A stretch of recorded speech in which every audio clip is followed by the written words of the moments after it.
야, 오늘은 그 보수파와 진보좌파에 대해서 말씀을 드리겠습니다. 사실 이런 거는 제 혼자서 이렇게 원맨쇼로 이렇게 얘기할 것이 아니라 양자 토크나 삼자 토크를 통해 가지고 좀 얘기를 하면 훨씬 재밌는데, 제가 아직 그 좋은 토크 파트너를 만나지를 못했습니다. 뭐 그런 점에서 제가 지금 저하고 어떤 이 토크쇼를 갖다가 할 분을 이렇게 공개 있게 구인을 갖다가 한다고 좀 말씀을 드리겠습니다. 그 보수우파와 진보좌파, 요즘 저 자유한국당 전당대회에서 지금 아마 이런 얘기를 들어보신 분들이 꽤 있을 겁니다. 보수우파 또는 자유우파 뭐 이렇게 부릅니다. 그것의 어떤 대변자가 되겠다고 하는 분들이 몇 분 있죠. 그리고 어, 보수우파 내지 자유우파의 어떤 승리가 뭐 시대 정신이다, 막 이렇게 얘기를 하실 거예요. 자, 그래서 제가 오늘 여기에 대해서 말씀드리려고 그러는데, 그럼 도대체 보수파는 뭐고 진보좌파는 뭐냐? 여기에 대해 가지고는 전통적으로 이 어떤 가르는 기준이 있습니다. 그 서구에서 오랫동안 진보좌파는 사회주의나 사회민주주의를 이렇게 주창을 갖다가 했지 않습니까? 반대로 이제 보수파는 그 좀 시장에 많이 맡겨야 된다. 그러니까 이게 뭐 시장주의 내지는 뭐 신자유주의 뭐 이걸 갖다가 이제 주장을 했다고 볼 수가 있는데, 자, 그렇게 하다 보니까 이제 보수파와 진보좌파를 어떤 가르는 기준이 뭐냐? 그거는 이제 국가와 시장의 어떤 이 관계입니다. 즉, 국가와 시장이 자원 배분을 하는데 시장에 많이 맡길래 국가에 많이 맡길래 요겁니다. 이게 뭐 보수파는 시장에 많이 맡기고 국가는 최소한 역할을 해야 된다, 이런 어떤 주의 주장이었고, 진보좌파는 반대로 시장에 맡겨 놓으면은 이게 뭐 불평등 양극화를 갖다 촉진하고 기업의 어떤 노동 착취를 이렇게 초래하기 때문에 국가가 많은 책임을 져야 된다, 뭐 이런 거였습니다. 자, 그 2010년 전후 해가지고 이제 복지국가 바람이 거세게 불 때, 그때 이제 그 뭐 무상급식 관련된 논쟁이 있었습니다. 그때 이제 이른바 지금 현재 어떤 민주당 그쪽 사람들이 그 좀 무상급식을 갖다 확대하자 그러니까 그 당시 어떤 김문수 경기지사 같은 경우는 그것이 뭐 사회주의적 발상이다, 이런 얘기를 갖다가 했죠. 그 다음에 오세훈 시장은 2011년에 무상급식 문제를 가지고 자기 시장직을 걸고 주민투표를 했지 않습니까? 그런데 이제 결국은 주민투표의 어떤 정족수 3분의 1 이상의 어떤 투표에 참여해야 되는데 그게 참여를 갖다 하지 않으니까 그것을 부결난 게 아니고요, 투표함 자체를 까부지를 못했죠. 그런데 이제 거기에 대해 가지고 저희가 시장직을 걸었기 때문에 오세훈 시장이 이제 중도 사퇴를 하는 일이 있었습니다. 그러니까 이제 그때는 이 서구에서 서구의 어떤 기준에 따라 가지고 이른바 진보좌파는 국가의 양을 늘리자, 국가가 저 개인의 삶에 더 많은 책임을 지자, 요렇게 나갔던 거고요. 뭐 보수파는 그 반대를 했습니다, 이게. 그래서 이제 지금도 보수파의 어떤 대변자를 자처하는 사람들은 아마 그럴 겁니다. 아마 국가 손 좀 떼고 시장에다가 많은 거를 갖다가 이렇게 맡기자, 아마 이런 얘기를 기본으로 할 거예요. 근데 아마 이분들은 보수파를 자처하는 사람도 거기에 대해서 이게 핵심적인 주장은 아닐 거예요, 이게. 근데 참 이게 따지기 좀 어려운 게, 지금 진보좌파가 지향하는 게 그러면은 사회주의나 사회민주주의냐? 그뭐 진보자한테 물어보면 그렇게 얘기할 사람 아무도 없을 겁니다. 오히려 이분들은 선진복지국가로 가야 된다라고 얘기를 할 겁니다, 이게. 뭐 그러면서 이제 GDP 대비해 가지고 정부 어떤 재정 지출 비중이나 그 복지 지출의 어떤 비중 뭐 이런 거를 얘기하면서 한국은 이게 너무 낮으니까 올려야 된다. 그러니까 우리는 선진복지국가로 가기 위해 가지고 우리가 이제 그 정부의 어떤 적극적 역할이 필요하다, 이렇게 얘기를 할 겁니다. 근데 여기에 대해 가지고 야, 그것이 사회주의다, 라고 얘기를 하면 어불성설이죠. 그죠? 먹히지 않습니다. 그리고 그것이 진보 좌파 나라를 말아먹는 거다라고 이 얘기를 하면은 국민들이 아마 거기에 대해서 동의할 사람 별로 없을 거예요. 자, 지금 현재 이제 보수 우파의 어떤 그 이 메시지의 어떤 문제는 사실은 여기에 있습니다. 즉, 국민들은 진보 좌파의 어떤 그 이 가치나 정책에 대해 가지고 그 선진 복지국가로 가야 되는 거고, 그 다음에 아니 국가가 개인의 어떤 삶을 더 많이 책임져야 되는 거, 그거 당연한 거 아니야? 이렇게 이제 얘기를 하는데 그게 나쁘다라고 얘기한다 그러면은 오히려 그 사람이 보수 우파가만 나쁜 놈으로 이렇게 그 취급되지 않겠습니까? 자, 하여튼 그런 점에서 지금 이 정치적 어떤 대립구도 있죠. 뭔가 지금 분명히 뭔가 대립하는 것이 있는데 이 정치적 대립구도를 좀 착하게 볼 필요가 있습니다. 그 한국에서 보수파와 진보좌파를 갖다가 가르는 선은 국가와 시장의 어떤 상대적인 양 뭐 이런 것도 있습니다만, 지금은 전반적으로 이렇게 그 한국은 이 GDP 대비해 가지고 복지 지출 비중이 아주 현저하게 낮고, 그 다음에 정부 지출 비중도 상대적으로 낮은 편이기 때문에 이것이 이 보수파와 진보좌파를 가르는 참 기준이 되기 사실은 어렵습니다. 근데 현실적으로 그러면은 한국에서 위력을 발휘하는 어떤 이 대립 구도가 몇 개가 있습니다. 예컨대 그 중에 하나가 북한에 대한 태도입니다. 북한에 대해 가지고 좀 어떤 그 원칙적 입장이 있지 않습니까? 원칙적 입장의 핵심은 착의 경우에 대비하는 겁니다. 북한의 어떤 하는 말, 북한의 선의에 기대지 않고 그 이른바 당근과 채찍들을 갖다가 이렇게 그 병행을 갖다가 하는 겁니다. 그러면서 착의 경우에 대비하는 겁니다. 그런데 이제 이른바 진보 좌파로 불리우는 사람들은 북한에 대해 가지고 상당히 좀 유화적이죠. 이른바 그 햇볕 정책으로 대표되는 거 아닙니까? 그죠? 우리가 어떻게 햇볕을 잘 쐬어주면은 그 북한이 이렇게 옷을 벗는다. 그러니까 그 핵무장을 포기한다. 뭐 이런 겁니다. 이게 문재인 정부에 들어와서는 사실은 저쪽은 핵 개발이 끝나고 그 다음에 핵의 어떤 대량 생산과 실전 배치를 하는 어떤 마당에서도 여전히 어떤 이 북한에 대해 가지고 과거와 같은 어떤 그런 어떤 자세를 취하고 있습니다. 그러니까 이제 그 북한에 대해 가지고 이렇게 그 이 최악의 경우에 대해서 뭐 대비를 갖다가 하지 않고 김정일의 어떤 그 비핵화 의지 뭐 이런 부분들을 갖다가 뭐 신뢰하고 뭐 이런 겁니다. 이제 북한에 대한 어떤 태도가 하나를 보수파와 진보좌파를 가르는 어떤 큰 선입니다. 이게 또 하나는 4.19, 5.18, 6월 항쟁으로 대표되는 민주화 운동과 민주항쟁에 대한 태도입니다. 보수파는 이거를 갖다 대단히 어떤 불편하게 사실은 바라보고 있죠. 진보좌파는 그것이 한국 민주주의의 핵심 동력이다라고 하고 이것을 갖다 폄훼하는 어떤 행위에 대해 가지고 아주 그냥 거세게 반발을 하죠. 최근에 그 이종명 의원과 김선래 의원, 김진태 의원이 이제 어떤 그 공청회에서 했던 발언이 크게 문제가 돼 가지고 그 국회 어떤 윤리위에 제소해서 뭐 제명까지 해야 된다라고 하는 어떤 그 움직임의 어떤 근거는 바로 여기에 있습니다. 사실은 그 외에도 몇 개가 더 있습니다. 이게 다른 나라하고 다른 겁니다. 다른 나라는 국가와 시장과의 어떤 관계에서 이제 정치적인 대립 구도가 생겨나지만 우리 같은 경우는 북한에 대한 태도도 있고 과거 민주항쟁에 대한 태도가 있습니다. 뿐만 아니라 대한민국 건국에 대한 어떤 태도도 있습니다.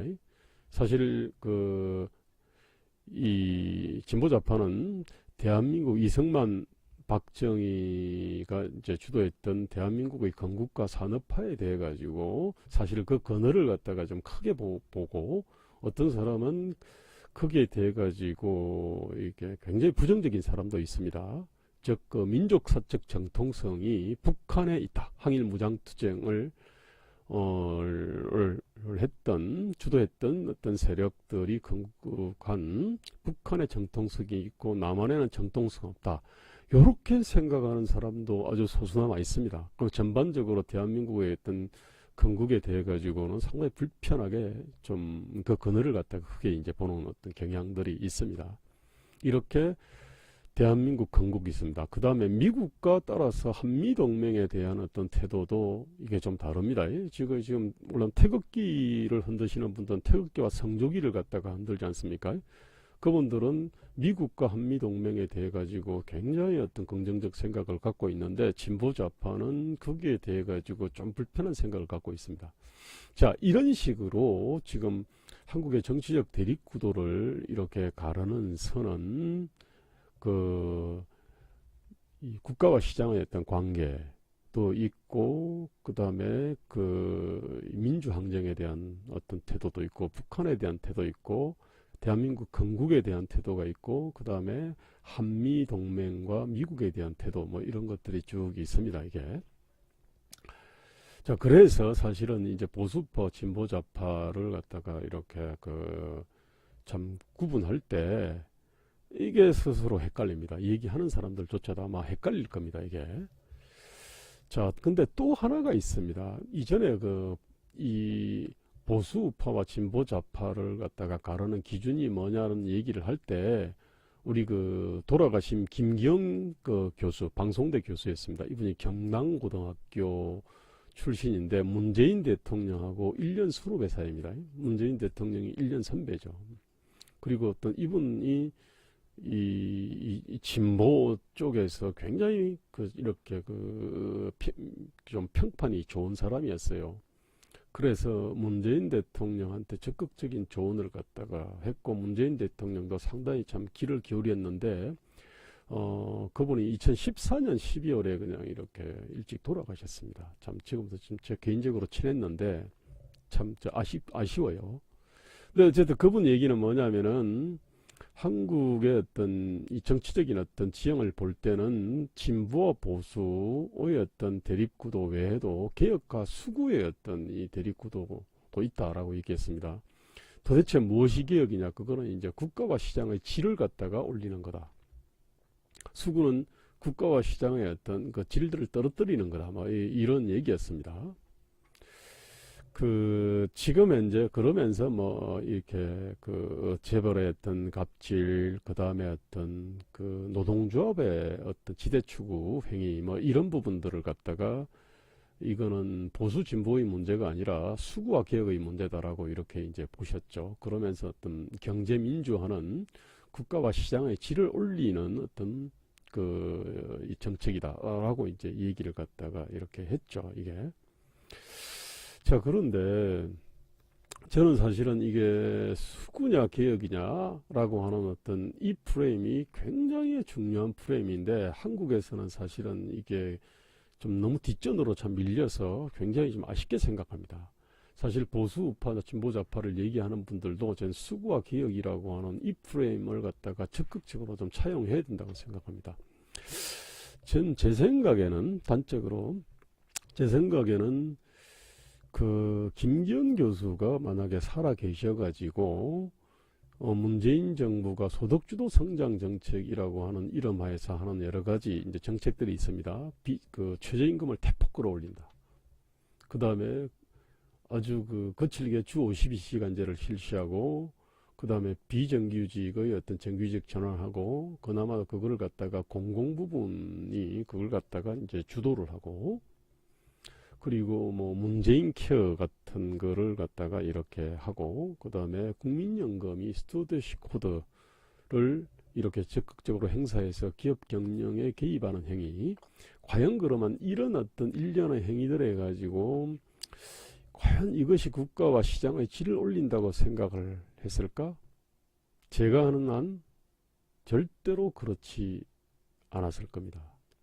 아마 살아계셨다면 아마 문재인 대통령한테 아마 전화를 갖다가 많이 해가지고 도대체 이거는 아니다, 아마 이렇게 얘기를 했을 것 같아요. 그런데 이제 우리는 지금 현재 이 수구냐 개혁이냐가 하는 프레임, 즉 국가와 시장의 어떤 질에 대한 거, 이게 지금 현재 사실은 상실이 되어 있습니다. 그 다음에 보수우파와 진보좌파의 관계도 이거를 갖다가 가르는 어떤 그 기준들이 여러 개가 있는데 이 부분들을 갖다가 제대로 보지를 갖다가 못하고 있는 겁니다. 사실 일단 국민들의 시각에서 본다 그러면은 어느 정도 무엇이 바르고 무엇이 그런 것인지에 대한 판단이 끝난 것들이 있습니다. 예컨대 대한민국의 어떤 건국 대단히 어떤 긍정적으로 평가합니다. 그 다음에 산업화의 어떤 기적, 그 기적으로 생각을 합니다. 그 다음에 4.19, 5.18, 6월 항쟁에 대해 가지고도 그 민주발전에 크게 기여를 했다라고 생각합니다. 그것을 갖다가 폄훼하는 것에 대해 가지고는 아마 많은 사람들이 분노할 겁니다. 자, 그 다음에 북한에 대해 가지고도 우리 민족이지만은 한편으로는 이거는 우리를 갖다 이어받는 적이다는 생각들을 갖고 있는 겁니다. 이게 그러면서 포용은 하지만은 원칙은 있어야 된다. 막 이렇게 생각할 거예요.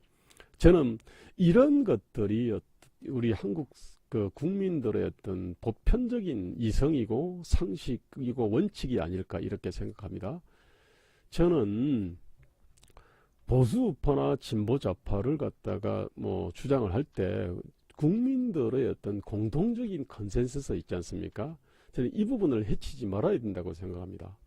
그런데 지금 문제는 보수우파나 진보좌파를 자처하는 사람들 중에 그 국민적인 컨센서스, 즉 국민의 어떤 그 이성, 상식, 원칙에 어긋난 어떤 언행을 갖다가 하는 사람들이 적지가 않아요. 저는 이거 굉장히 정치적으로 어리석은 어떤 행위다라고 생각을 합니다. 자, 지금 그러면 저는 뭐 보수우파의 어떤 기치 아래, 자, 한국의 보수우파는 제가 볼 때는 이 민주화 운동과 민주항쟁에 대해 가지고 당연히 긍정을 해야겠죠. 그죠? 그 다음에 뭐 한미동맹이나 미국에 대한 어떤 태도, 그거야 뭐 그냥 그 기본도로 가지고 있는 거고요. 그 다음에 무엇보다도 국가와 시장의 질, 이를 갖다가 업그레이드 하는 거, 한마디로 말하면 개혁에 대해 가지고 아주 적극적인 태도를 갖다가 취해야 된다고 봅니다. 이게. 자, 이제 그런 점에서 지금 했던 문재인 정부하고 이렇게 그 대립각을 갖다가 세울 때 이 선을 잘 그어야 됩니다.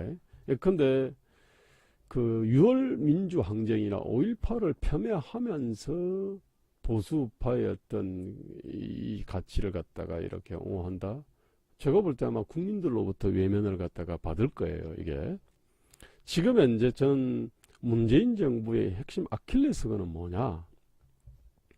제가 볼 때는 경제자유행위입니다. 따라서 고용 확산 필연입니다. 이게. 그 다음에 그 민주주의와 시장경제 원칙에 어긋난 것이 너무 많습니다. 완전히 이게 내로남불이잖아요. 이게 이제 한마디로 말하면 위선입니다. 이게. 자, 사실은 국방도 거의 자폭 수준입니다. 그런데 아마 이 부분에 대해 가지고는 일반 사람들이 이해하기 어려울 거예요. 군사 전문가들이 볼 때는 참 이렇게 기가 막힐 일이지만, 근데 일반 국민들 이해하기 쉽지 않습니다. 자, 그 다음에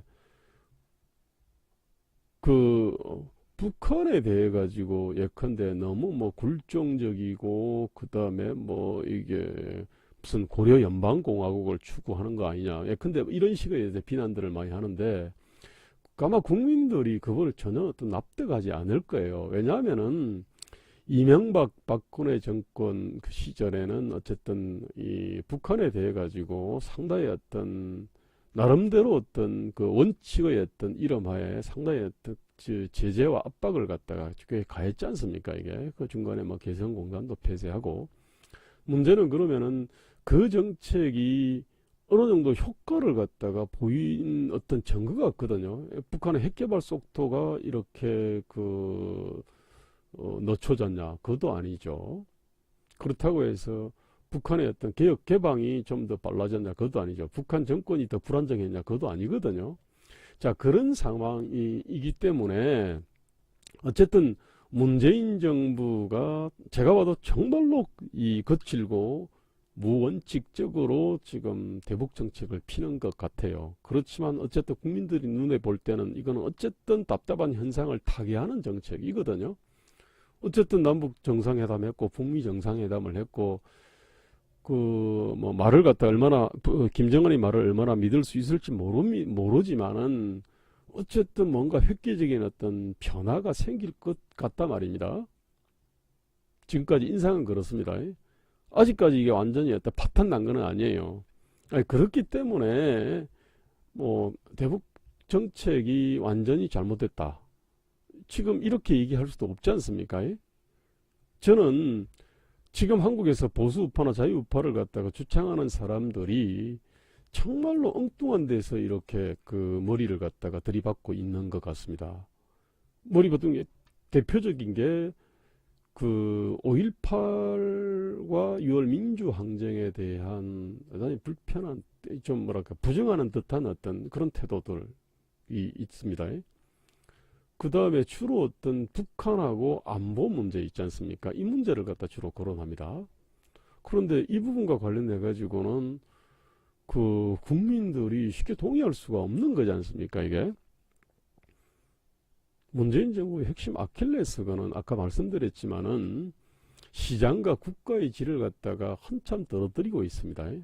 예컨대 아까 최저임금을 급격하게 올려가지고 자영업자와 개인사업체들을 갖다가 엄청나게 그 도탄에 빠뜨리고 있습니다. 이것이 지금 현재 그 실업률로 나타나고 있습니다. 그 다음에 지금 농업 쪽에서 지금 한국이 농업국가로 제조국가에서 농업국가로 가는 어떤 조짐이 있을 정도로 농업 쪽에서 지금 이 취업자들이 그냥 막 폭발적으로 사실을 늘어나고 있습니다. 아니 그렇게 해가지고 지금 현재 그 10,000명, 20,000명 수준의 어떤 이 취업자 증가를 갖다 기록을 하고 있는 겁니다. 이게. 그뿐만 아니라 지금 사실은 부모들이 자식한테 대해서 가장 희망하는 직업이 공무원이지 않습니까? 의사, 변호사가 공무원 밑에 있습니다. 이건 전형적인 관좀 민비고 산업공상 시절로 지금 돌아온 겁니다. 그러면서 이거 일종의 이제 공무원이 공공 양반이 된 겁니다. 자, 국가와 시장의 어떤 질들이 이게 한없이 떨어진 겁니다. 이게 제가 자주 얘기합니다만은 그 GDP 대비해 가지고 정부 수입 비율이 우리가 한 36%, 37% 됩니다. 스위스도 그 정도 됩니다. 그런데 스위스는 복지줄이 GDP의 20%인데 우리는 10%밖에 안 됩니다.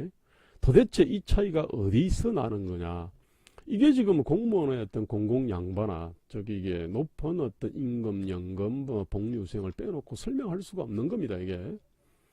그러니까, 어떻게 보면은, 양만 보면은 스위스하고 한국이 사실은 비슷해 보이지만, 그 질적 내용으로 보면은, 사실 한국은 가렴주구 국가라고 해도 이거는 과언이 아닙니다. 이게. 그뿐만 아니라, 지금 현재 이 정부의 어떤 내로남불이나 그 위선들이 무수히 많지 않습니까? 이게 뭐 신재면 사무관에 대한 어떤 태도를 비롯해 가지고 그 다음에 김경수 재판에 대해 가지고 같은 판사가 박근혜 대통령한테 8년 선고했을 때 하고 김경수한테 그 2년 6개월 징역을 선고하고 법정 구속했을 때 너무 태도가 다르지 않습니까? 이게 사법적폐다 뭐다 해가지고 자 이런 식으로 무수히 많은 어떤 내로남불 이렇게 위선적인 행위를 갖다가 하고 있습니다. 이게 자 그런 점에서 저는 이 보수우파로 자처하건 자유우파를 자처하건 아니면 보편 이성과 양심을 자처하건 간에 이 문재인 정부에 대해 가지고는 그 아킬레스건을 갖다가 착하게 사실은 건드려야 됩니다. 근데 그거를 갖다가 건드리지 않고 국민들이 볼 때 그 내용도 좀 알 수 없는 보수파를 갖다가 깃발을 갖다가 흔들어대면은 거기에 대해 가지고 국민들이 호응하겠습니까? 저는 지금의 어떤 이게 지금 시대 정신하고 관련이 있습니다. 지금 현재 시대 정신이 그 국가를 줄이고 시장의 뜰을 많이 늘리는 거, 이런 것이라고, 이런 것이 아니지 않습니까? 나중에 늘릴 때 늘리더라도 국가와 시장의 질들을 계산해야 됩니다. GDP 대비해 가지고 이 복지 지출의 어떤 비중 적고, 그 다음에 정부 수입 비중 이게 한 30만 6, 7% 되는데, 다른 선진국들하고 비교하면 이게 너무 차이 납니다. 일본만 하더라도 우리보다 정부 수입이 적습니다. 33%, 34%, 35% 그렇습니다. 미국도 그렇습니다. 그런데 이 나라들은 복지 지출이 다 20% 내외입니다. 우리는 GDP 대 복지 지출이 10%밖에 안 되지만은, 이런 식으로 우리는 국가와 시장의 어떤 질들이 굉장히 떨어집니다. 지금 국가가, 지금 정부가 개입해야 될 때는 개입하지 않고 엉뚱한 데 개입합니다. 이게 이제 국민연금 같은 거를 갖다 가지고 그냥 경영에 개입을 갖다가 하는 이런 형태 등,